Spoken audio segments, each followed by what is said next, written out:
Hey guys, my name is Alex Barham, and today we're going to talk about the Jackson Zen, the second one. Right now, it's the spring of 2019, and I didn't think I was going to make this video because shortly there's going to be a Zen 3. When that comes out, there'll be a link right here, right now. Otherwise, you can just subscribe and you'll get it when it comes out. But right now, we're going to talk about the second iteration Zen, the one that came out around 2014, 2015. Not the first one. That was just generally not a great boat. We'll just leave it at that. So the second Zen came out. This filled a hole in Jackson's line where they needed a river runner that was also quick enough for them to race in. Bunch of competitive boys. They want to be out there winning and going fast. And that was really a niche this boat filled in really well. I've said before that, in the sport of whitewater, the Nirvana is very much the boat that's closest to a surfboard and how it looks and acts. And the second Zen is very much a snowboard. The feeling once you get this boat to speed is very Carvey, very kind of precise and directional as long as you can just drive it to where you're going. And generally the faster you can push this boat, the better it just seems to perform. Especially crossing big currents, big eddy lines, jumping over waves, and just smashing down. For an intermediate, what you're going to like about it is, even if you're not going super fast, being able to carve through and cut is really beneficial to you in terms of how you interact with currents. Instead of kind of being worried about pushing through something or losing your bow and having it kind of squiggle away from you, when you break the sport down into flat, turn left, turn right, it can really simplify kayaking into a way that makes things just more enjoyable, improves your time on the water and your lines. The one downside to this tends to be that if you aren't really pushing these edgy boats around, they'll push you around.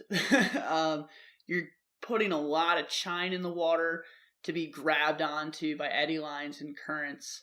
If you're not driving, if you're just sitting there and you get grabbed, it's kind of like all of a sudden having the puppy on the end of a leash where you just can't grab and get going again because you don't have any directionality left because it's got such a good purchase on your edge. So these boats, in a nutshell, they're fantastic for intro to creeking, every form of river running, and they're very good in big water. But be aware that I wouldn't consider them a top-tier creeking boat. I would be looking at a displacement or a really creeking designed boat. And generally, I wouldn't call these a beginner boat. They don't have a ton of secondary stability. I would be looking at this as an intermediate to advanced paddler, and really filling that niche that I provided before.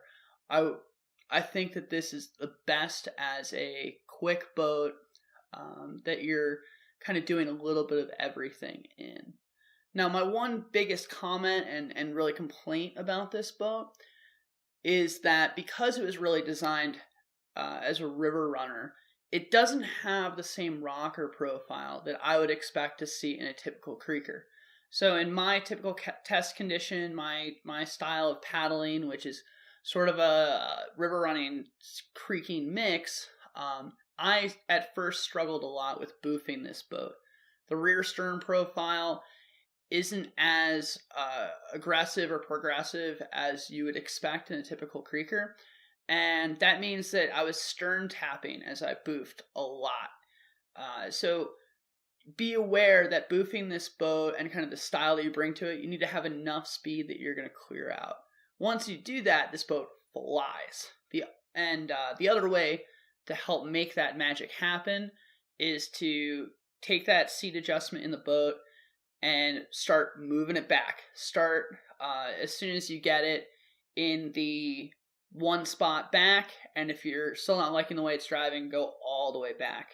if you look at photos of people paddling this boat and also the Nirvana, you'll quickly notice that the space between their back and the back of the cockpit rim is smaller than you would normally expect to see. You're down to an inch or two instead of 3 or 4. And that's really just because both of these boats, they like having more of the stern edge engaged and kind of eliminating some of the boat that's behind you when you go to boof. And that really reduces that stern tap. So not a whole lot more to say about this boat. It's really just a super consistent, does what it's designed to do as advertised boat. I think Jackson set a goal and they smacked it with this design. So thanks. Have a good one.